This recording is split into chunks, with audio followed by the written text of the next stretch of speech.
2 minutes. Yeah, well, this gives people time to get involved, right?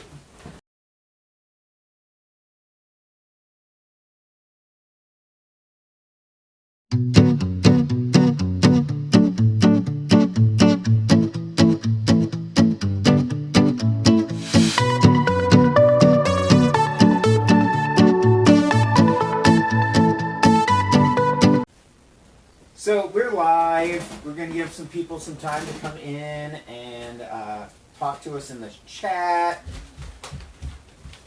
And while we're finishing setting up. So welcome. I'm your host, Timothy Holt. I'm the youth pastor at 6 Points Church. And behind the camera, we're getting some help from Dorothy. We've got one of our teenagers right over here. She might be in frame. I'm not sure. She's going to help with the chat. So if you have any questions, comments, you want to be involved in this, leave it in the chat, leave it in the comment section, and she will talk to us about it. We are in Proverbs 18. The youth group is not meeting tonight at our brick and mortar building over at 6 Points because of the CDC recommendations and all of that good stuff. So give a couple of people. Are people logging in? We're good? Pastor Dave and Janet. Give some thumbs up if Gary Overly. you can hear us. Let us know. Make sure that the volume's good. If you need us to talk louder, we can. So Proverbs 18 is where we're at with the series going through Proverbs. So as a recap, we're going to go back to Proverbs 1. By the way, I'm using, I should probably point this out, I'm using the English translation, New King James Version. If you're using a different version, put it in the comments. Let me know what version you're using. Okay? And we can compare those and search for the truth together. I encourage you to use the version that you're comfortable with, and let me know the differences. So, Suzanne. Proverbs is a book of, well, Proverbs, wise sayings. They're short things. And there's 4 reoccurring characters or themes in the book. The first one is a father, and the second one is his son. So if you look at chapter 1, verse 8, it says, "My son, hear the instructions of your father." So most of these proverbs are written in a way that a dad is giving advice to his teenage son who's coming into manhood on how to live his life. That's not to say that women can't apply these same principles, because they certainly can. It's just how the ancient text is written and compiled. So there's also 2 main themes throughout the book of Proverbs. The first one is wisdom, seeking wisdom.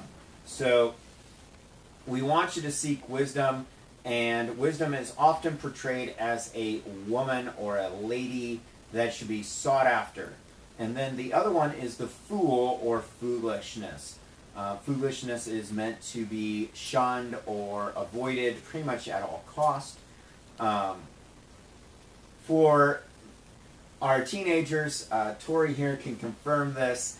Whenever we see the term fool or one of its derivatives, foolish, we can substitute the term stupid. All right, moron, stupid, idiot. They all pretty much are synonyms for fool. So chapter 18, typically in class we would go around the room, and whatever translation that teenager is using, they would read certain passages. However, we can't really do that with this live stream, so I'm just going to read it, and then we will discuss it. So, by the way, Tori, if anybody comments, feel free and interject and say, hey, we got a question, we got a comment, that kind of thing. All right, sound good? No questions so far. All right. Sir, good? All right. So, if your translation is different than the New King James, please leave a comment. Let me know how it's different, and we'll compare and contrast those. Also, well, we'll get to that after reading. So, starting in the first verse. A man who isolates himself seeks his own desire. He rages against all wise judgment. A fool has no delight in understanding, but in expressing his own heart. When the wicked comes, contempt comes also, and with dishonor comes reproach. The words of a man's mouth are deep waters. The wellspring of wisdom is a flowing brook. It is not good to show partiality to the wicked, or to overthrow the righteous in judgment. A fool's lips enter into contention, and his mouth calls for blows. A fool's mouth is his destruction, and his lips are the snare of his soul. The words of the talebearer are like tasty trifles, and they go down into the innermost body. He who is slothful in his work is a brother to him who is a great destroyer. The name of the Lord is a strong tower, and the righteous run into it and are safe. The rich man's wealth is his strong city, and like a high wall in his own esteem. Before the destruction of the heart, a man is haughty, and before honor is humility. He who answers a matter before he hears it, it is folly and shame to him. The spirit of a man will sustain his sickness, but who can bear a broken spirit? The heart of the prudent acquires knowledge, and the ear of the wise seeks knowledge. A man's gift makes room for him and brings him before great men. The one to plead his cause seems right until his brother comes and examines him. Casting lots causes contentions to cease and keeps the mighty apart. A brother offended is harder to win than a strong tower, and contentions are like the bars of a castle. A man's stomach shall be satisfied from the fruit of his mouth. From the produce of his lips he shall be filled. Death and life are in the power of the tongue, and those who love it will eat its fruit. He who finds a wife finds a good thing, and obtains favor from the Lord. The poor man uses entreaties, but the rich answers roughly. A man who has friends must himself be friendly, but there is a friend who sticks closer than a brother. All right, so that is chapter 18. Let me know in the comments if you've heard some of these quoted. I know there's a few of them in here that are probably quoted quite often. One of them reminds me of a song when I was a teenager. It was popular. It's verse 10. Every time I read it, the little jingle earworm song comes to mind. The Lord is my strong tower. Yeah, I'm not a very good singer. But you've probably been familiar with it if you've been involved in Christianity for a couple of decades. Yes, I'm dating myself there.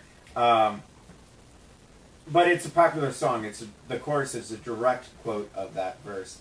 Other ones is the last one, but a friend who sticks closer than a brother.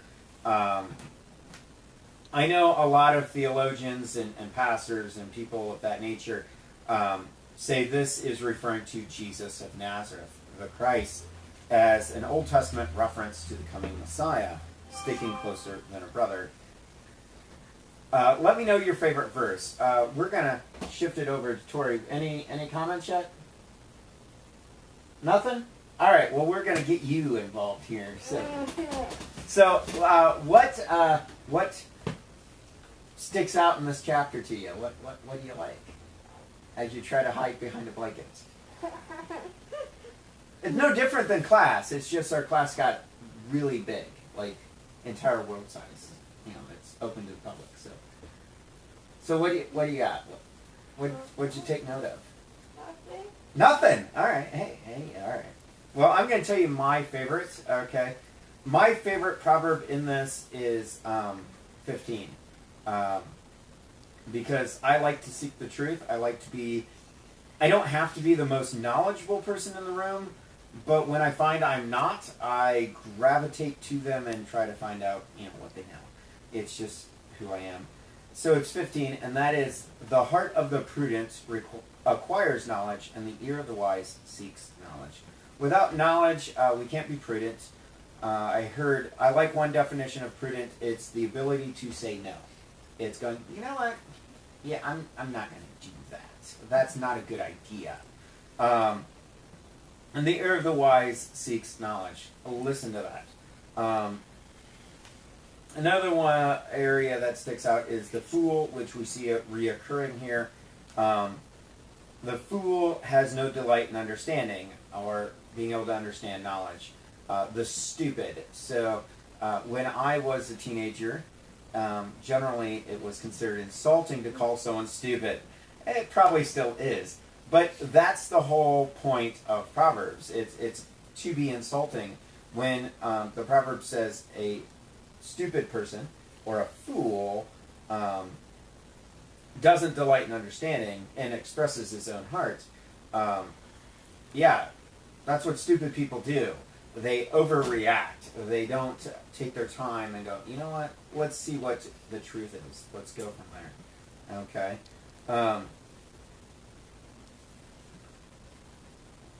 So, no comments yet? Because this is supposed to be a class thing. Hate to put it out there.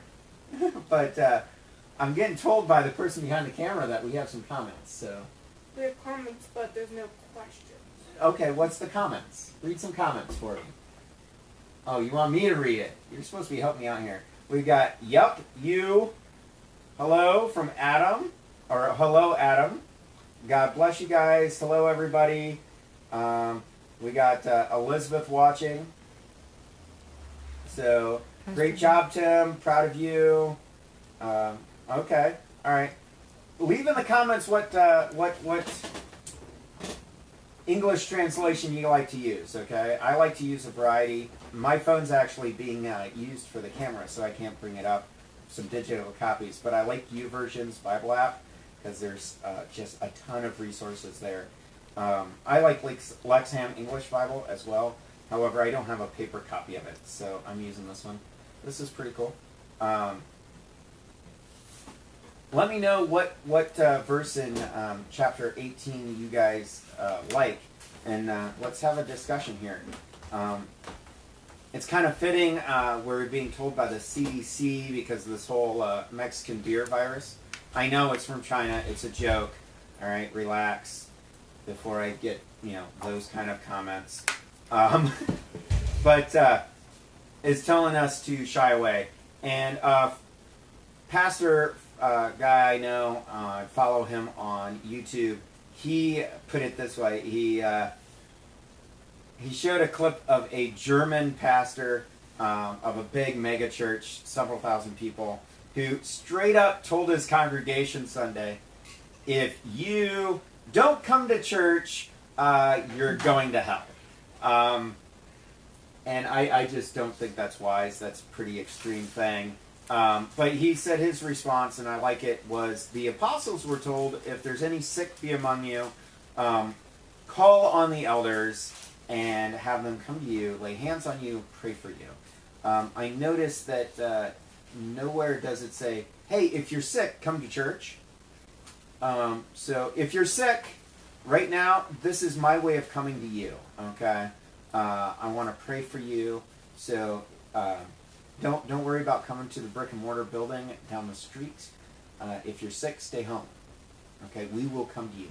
And the beauty of wonderful technology right now is that we can literally come to wherever you are through this thing called Facebook. I was going to do it through YouTube, but YouTube said my channel doesn't qualify for live streaming.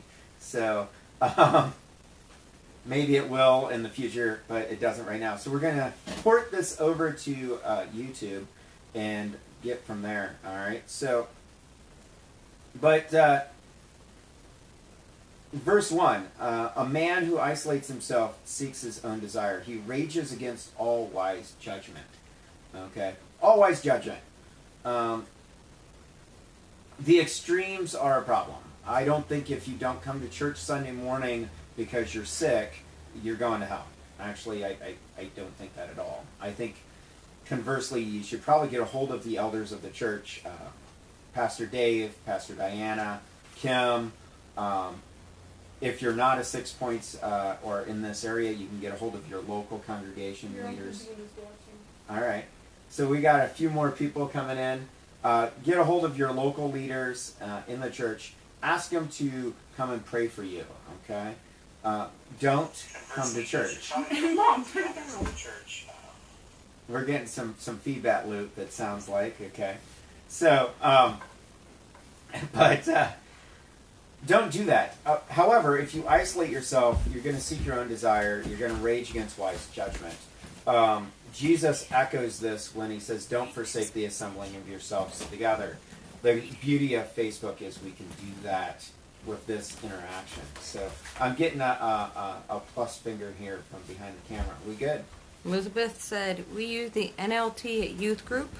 The NLT, I'm not familiar with that. What is that stand for? Does anybody know? It says, fools find no New Living. pleasure. Is that the New Living Translation? Let me know if that's the New Living Translation. NLT. I think that's New Living Translation. I'm not overly familiar with that translation, but that's cool if you use it. I will look into it.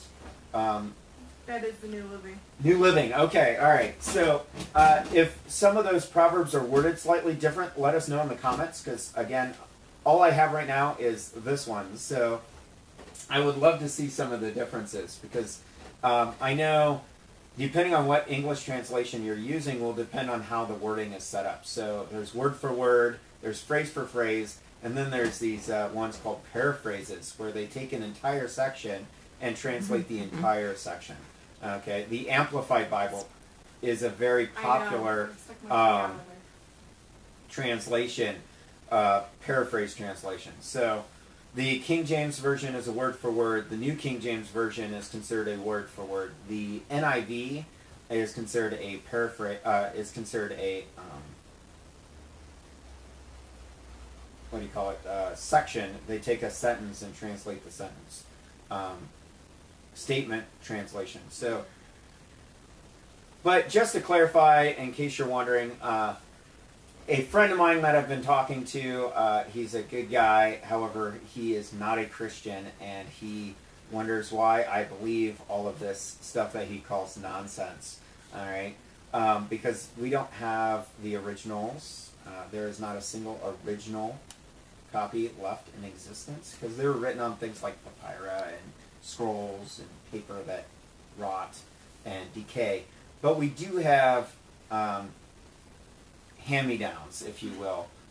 So originally Proverbs was written in ancient Hebrew, and then later it was translated into Greek and Latin. It was translated into the Vulgate. Those are all translations. So if you know how translations work, obviously different languages have different syntax and sentence structure. Excuse me. No, I don't have Corona. It's just I don't have any water to wet my mouth here. But, so as you get translations, you're going to get some slightly different syntax. Excuse me. But the meaning or the principle is going to remain pretty similar. So the ancient, if you look at these through that standpoint of wisdom being passed down from father to son, you'll see some of that going on. I can just picture my dad saying, hey, when I was a teenager, going, hey, you're a teenager, you're going to do some stupid stuff because, well, you're a teenager. However, don't use the fact that you're a teenager to be stupid. So Suzanne said she likes verse 4, 7, and 10. 4. All right, let's go to 4. Since is she the one using the New Living Translation? Her and both. Her and Biff both. All right. 4. If you've got the New Living Translation, put in the comments how it's worded differently. I'd love to see that. There's the whole Excuse me. Timothy. Huh. The whole thing. Oh, okay, cool. All right, let's see that. Verse 4. Yeah, read verse 4 for me from the Wise New Living. words are like deep waters. Wisdom flows from the wise like a bubbling brook. A bubbling brook. That's a little different. New King James says it's a flowing brook. Bubbling brook. That's got the same feel to it, right? Same kind of meaning. That's pretty neat. A little worded a little differently. I know there's a guy at church. He's one of our deacons, Ron Thompson. I don't know if he's in the chat. But during Sunday school, he uses a different version, and I don't know what it is. But it's got it's worded very differently than the New King James. I think it's a phrase for phrase translation. If he is in the chat or his wife Deb is in the chat, let me know what that version is because I forget what it is. But I know he uses it often, and I love it when he's in Sunday school and he reads from it because it gives such a different perspective on Scripture.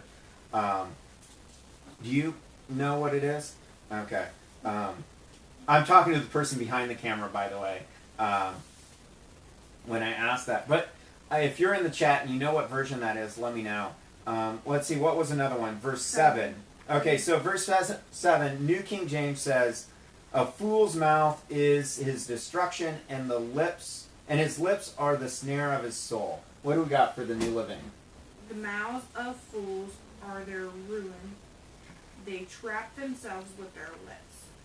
That's pretty similar meaning. A snare is a trap for a small rodent or small game. So that sounds very similar. Different wording.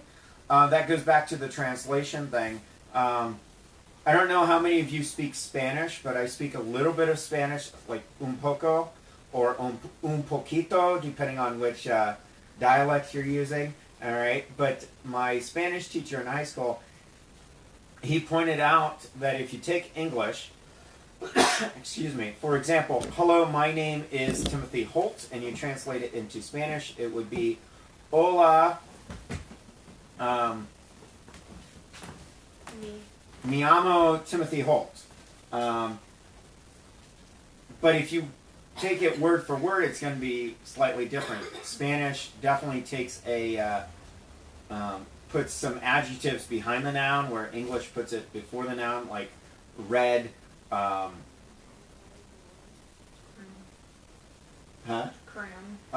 My mind's going blank here. But roja is red, but it would be, or the red park would be Roja de Plaza, or the Plaza de Roja, where in English we would say the red park. Verse number 10. Also, we got 10. 10. Somebody pointed out 10. The Lord is my strong the name of the Lord is my strong tower. The righteous run into it and are safe. Every time I read that, that song comes up. Thank you. Got some water. Yay. All right.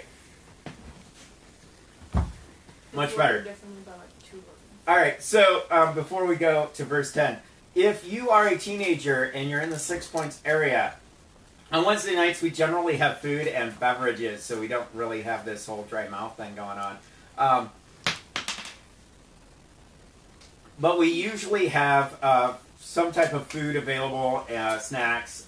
Sometimes it's a full meal, and some type of beverage or drink. So, all right, verse 10. Verse 10. I don't. Do you know the song I'm talking about? You might be too young for it. So. Dorothy, you know the song I'm talking about, right? The name of the Lord is my strong tower. The righteous run into it, and they are safe. All right, so our pastors, senior pastors Dave and Diana Hutch, they're definitely musicians. They can sing. I'm sure they know the song I'm talking about. Maybe they can put it in the comments who produced that song. But every time I read that verse, that song I find it very hard to read it without reading it in that rhythm. So what do you got for the New Living Translation? So, the name of the Lord is a strong fortress. The godly run to him and are safe. Did you say fortress?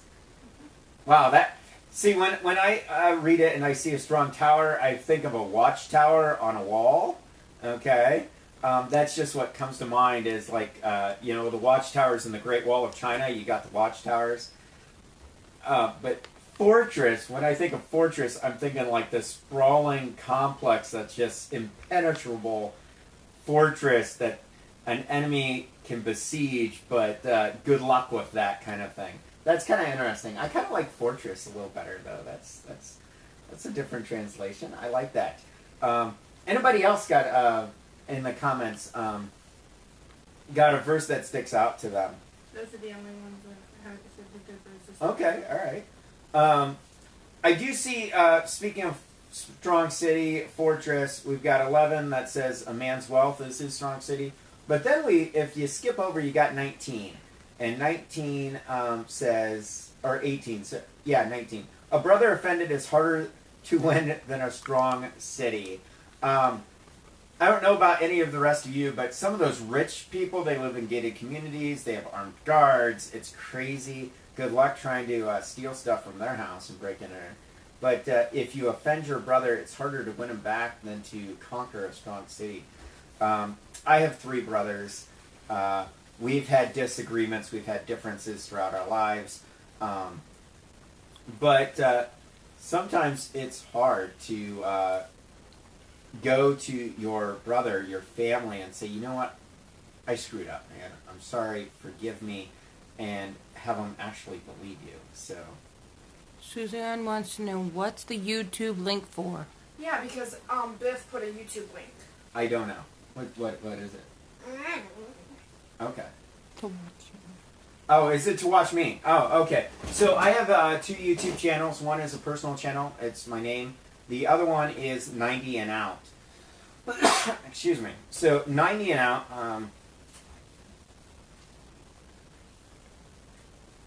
I started 90 and Out a few years ago. That kind of thing. That's kind of YouTube links for the song. Oh, okay. Oh, the YouTube link is for the song. That's cool. All right. So, 90 and Out is a YouTube channel. I started to study the Bible openly and get conversation.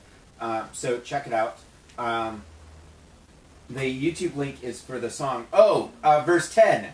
Sorry, I forgot. Verse 10. The name of the Lord is the strong tower. All right. So thank you, Beth, for that link. What I was saying about a brother, going to a family member and saying, hey, I was wrong, I'm sorry, is very difficult to do a lot of times. Because I know my brothers, they know my life. They know those things. And when I read that, I'm reminded of something Jesus says in one of the Gospels. I'm not sure which one. I'd have to find it. But he's asked about being a prophet, and he says it's right after he's chased out of Nazareth. He's literally chased out. They want to kill him. He ends up going to Capernaum and setting up shop there, and he's chased out, and he's having this discourse, and he says, a prophet is only without honor in his hometown, among his own people, among his own family. And verse 19 kind of reminds me of that. If you offend your brother, if you, cross your family, that sucks, because it's so difficult to reconcile that. I know in a lot of churches, pretty much every church I've ever attended or group I've been involved in, there's been family members that have offended each other, and they're on the outs, and they don't want to talk to each other, they don't want to even sit in the same room, and getting them to come back together and reconcile is very difficult. Any other comments we've got? Just Maddie's watching. Hi, Maddie. How you doing? Glad you joined us. Do you want me to play the song now? Yeah, let's play the song. We're only going to play 9 seconds of it, though, because I don't want to get a copyright issue, all right? Don't want to break the law. Hold on, before you play it. Playing the song is purely for fair use. Got to do the whole legal thing. fair use. All right. Go ahead.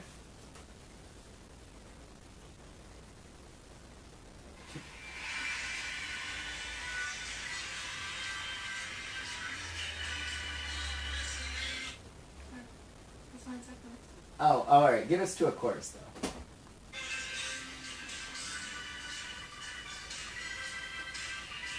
Who sings it? It just says the name. All right.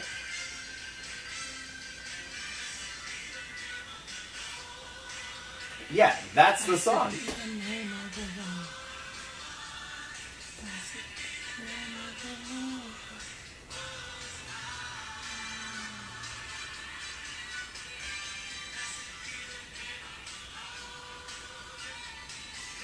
By the way, that is directly quoting Psalms.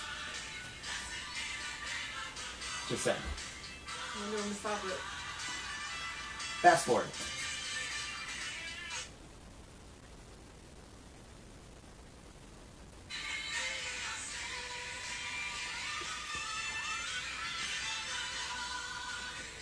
I don't know if you guys can hear it very well, but you can click on the link and go to it.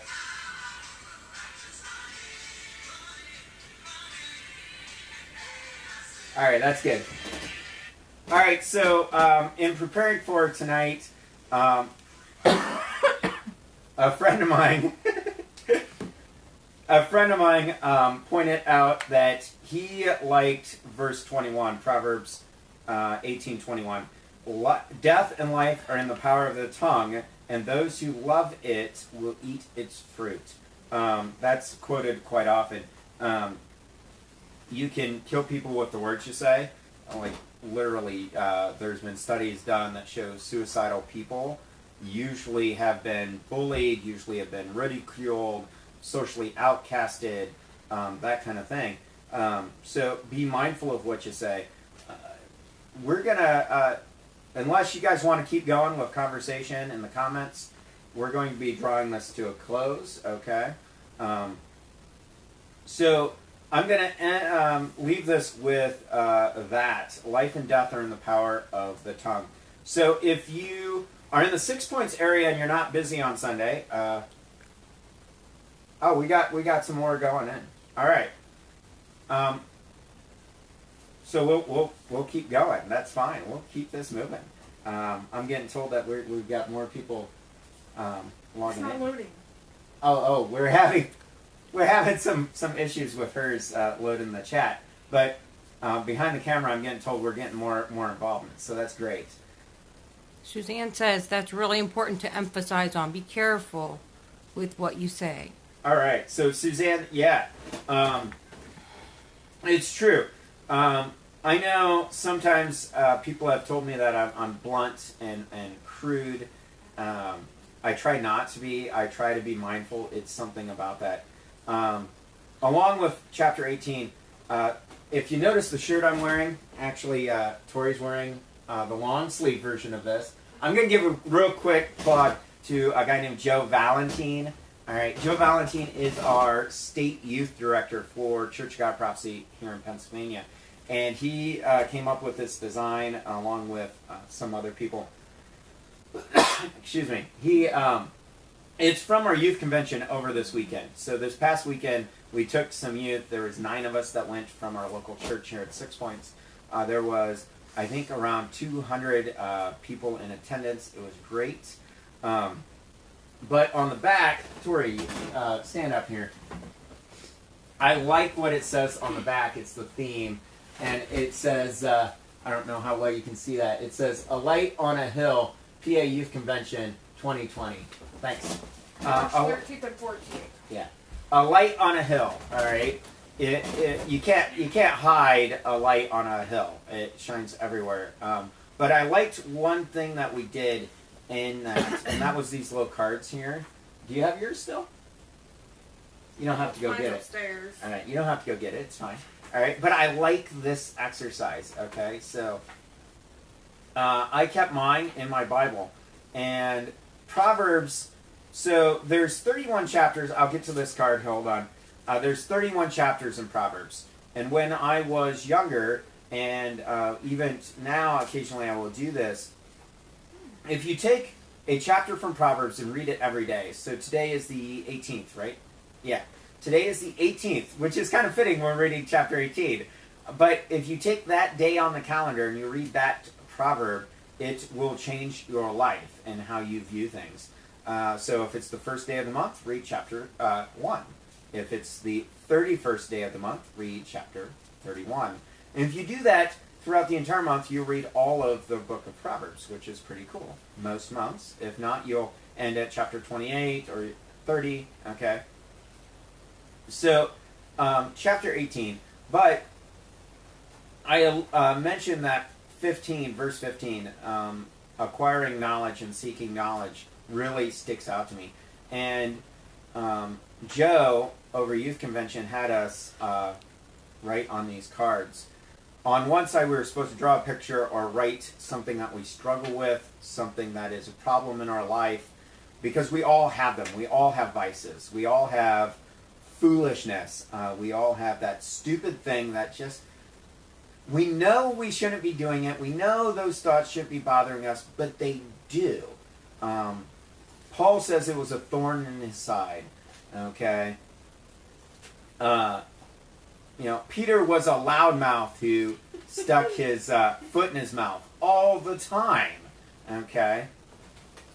And my big hang-up is this. I have a face with a kind of squiggly mouth and question marks for eyes with a bunch of question marks in the voice box. And it says, is this real? Okay? That's something I struggle with every day. Every day. Is this reality or is this fantasy? Is this, true? Is this right here true? And why do I know it's true? Do I know it's true? It doesn't matter. And every day God's got to answer that question for me. Is it true? And on the other side, I wrote this on the other side before completing the instructions, okay? He only told us about the one side. So on the other side, I have doubt. I have false evidence appearing real, which is an acronym for the word fear, okay? But then he goes, you know what? On the other side, I want you to show the victory. Draw the victory. And that victory is a big giant light bulb and the word yes. Jesus is real, okay?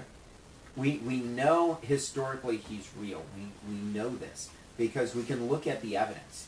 And the evidence speaks for itself. So that is something that I have mentioned before. Excuse me. Is search for the truth. So in youth group on Wednesday nights, we do Wednesday nights as a Bible study. We also have Sunday morning Sunday school before morning worship. It starts at 9:30, all right? If we have services, we'll do that. We'll be covering 19, all right? Chapter 19 on Sunday morning. But I would encourage you, in your own, read a chapter of Proverbs a day. And it will change how you look at life. Especially in light of what's going on in our society with all the quarantining, with all of the closing down of businesses. Excuse me. Read a book, read a chapter every day, and it will change how you view things. By the way, if there's anyone in this live feed right now, you might not be sure what this whole Christian thing is, okay? If you think we're just full of manure, all right, let me know in the comments, okay? Or you can private message me, all right? I would love to hear from you because I had BC days, all right? BC being before Christ. And I struggle with this every day, all right? Tastes good?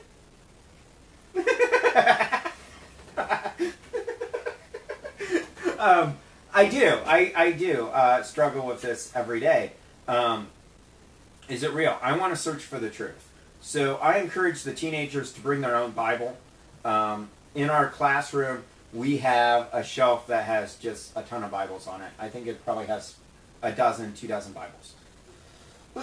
Excuse me. Some of them are the same, some of them are different. And that's why I encourage using different translations, okay? Because then we can come to that. Like, the name of the Lord is a strong fortress. That's a little different than strong tower. But the gist is the same there. When we can see what those differences are and talk them out and come to the truth together, okay? Because Proverbs is not written, it's written with the worldview that God is real, okay? But it's written from a practical standpoint. It's written with a, how does this apply to your life? You can take the Proverbs and apply it directly to your life, and it will change your life, okay? Proverb literally means wise saying, okay? So, if you don't know what this thing is that we're talking about called Jesus, let me know. I would love to hear from you. Because there's this old guy. Well, he wasn't really old. He most of his life that's recorded is from when he was in his early 30s. But he revolutionized how people thought and acted. He taught this weird thing. We're to pray for our leaders, not to our leaders. We don't pray to Donald Trump. Okay? If you think your savior lives at 1600 Pennsylvania Avenue in Washington, D.C., I got really bad news for you, okay? He's a human being that is going to screw up. No, I'm not a Republican. I'm not a Democrat. I'm neither, okay? But he's going to screw up. He's a human being like the rest of us. Like you, like me. So he's going to make mistakes. He can't save you, okay? Got bad news for you. However, if you think Governor Wolf here in Pennsylvania is going to save you, yeah, same answer. He can't either, okay? But there's this guy, this brother that sticks close, this friend that will stick closer to the brother. He lived, he taught some weird, really crazy out there stuff. Like, don't pray to your leaders, pray for them. Novel concept, okay? And he changed how people thought. However, he also told his disciples that those who followed him, what they did to me, they're going to do to you. But also what I do, you're going to do also. So it's a give or take. And that's what this thing called Christianity is all about, okay? Is this guy named Jesus of Nazareth, a backwater town in northern Judea. He was falsely accused, all right? Looking at the time, we're coming to a close here in our discussion, all right? Mainly because of time, all right? But he was falsely accused of doing some pretty radical stuff and being an evil guy. He was sentenced to public execution by the Romans. He was publicly executed. And if we start the story there, it's a pretty raw deal. It's pretty crappy. I mean, I think you would agree, Tori, right? Innocent guy publicly executed. Pretty crappy deal, right? Yeah, that is. That's a bad day. That's bad. However, he didn't stay dead. 3 days later, he rose from the dead. I picture an old Carmen song that says, the stone bounced a time or two. Just kind of comical. But he did. And he did it so you and I can have eternal life. We can have forgiveness from our wrongs. We can, win back our brother that's harder than a strong city. We don't have to be stupid. We don't have to be the fool. We can be wise and prudent. So, if you don't know what this thing is called Christianity, if you don't know this carpenter from Nazareth, let me know. I'd love to introduce you. And also, tune in Sunday morning. If we end up not having our regular service Sunday morning at 6 Points, I would like to do this again with the live stream at 9:30. We'll cover 18, okay? If you like this format, let me know in the comments. Let us know. You can private message us. You can leave comments, all right? And we'll see what we can do. Also, since this is now out there in the nether regions of the World Wide Web, we'll be porting this over to 90 and Out tomorrow, sometime this week.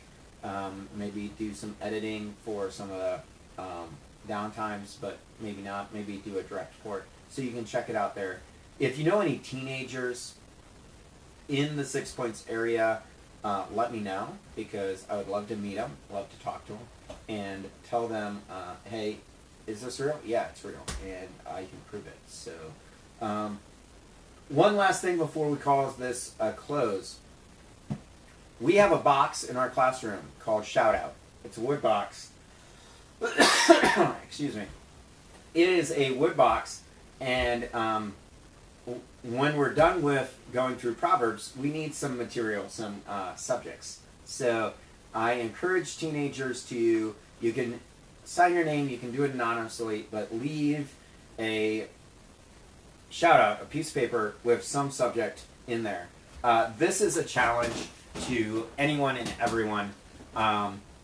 There is no subject off limits in youth group, all right? None. I don't care how risque you think it is or how out there. If it's bothering you, if it's a problem for you, if it's your card, okay, if it's this side of the card that you struggle with and you want to cover it, no subjects off limits, all right? We will talk about it. We will talk about it openly. We will see what these ancient texts have in store for us and seek the truth on that subject matter.